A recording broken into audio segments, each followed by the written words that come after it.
Hi, Rick here from Woodcraft in Motion. We've got to the stage with this now where I'm going to start tidying it up a bit, and I thought what I'd do is show you a few very safe cuts that you can make so that you don't slice your fingers off while you're doing the detail.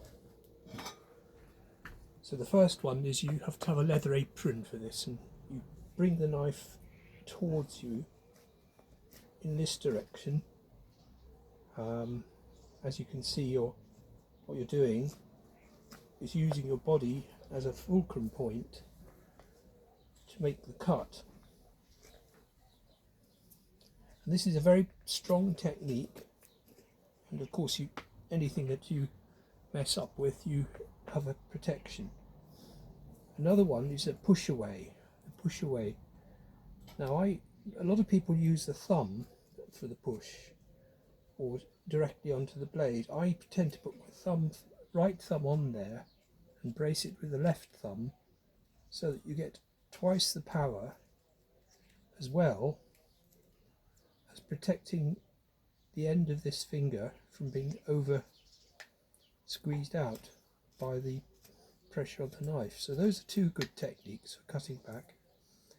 And when you're doing end work right on the edge like this, just a twisting motion of the knife is very, very smooth, and it pairs the wood in a nice way, and it doesn't build up too many angles and slices. It keeps it fairly round, and that's what you're looking for, especially with something like this.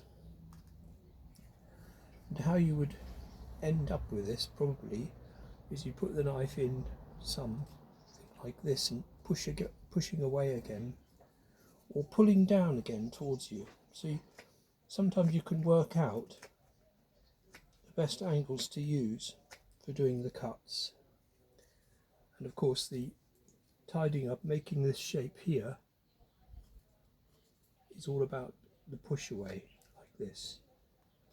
So I'll get on with this and I'll show you when it's almost finished and when it needs a bit more tidying up, and we can have a final look at this, because believe it or not, this simple clothes peg, which has been made for centuries, is a refined and wonderful piece of engineering.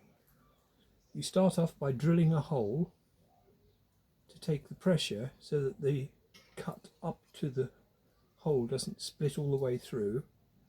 Then what I do is I drill through this way at right angles to the peg, and I put in a dowel and I glue that so that there's absolutely no way this is going to open up and break through.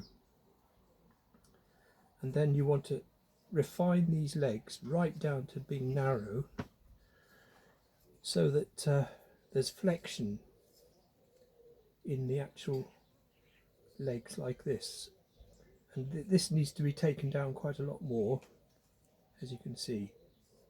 So let's get on with this and catch you in the final video, perhaps in a couple of days' time. It's Thursday today. I imagine at the weekend I'll have this finished. Then I'm going to move on to something very interesting which I've already mentioned, and we can take it further. And that is the canoe with fish. It's if you go check back a couple of videos, you'll see it. It's going to be fun to finish that. Very, very intricate, but very worthwhile. Thanks for watching, and please subscribe to this channel so that you can help me stay in business here. Thank you.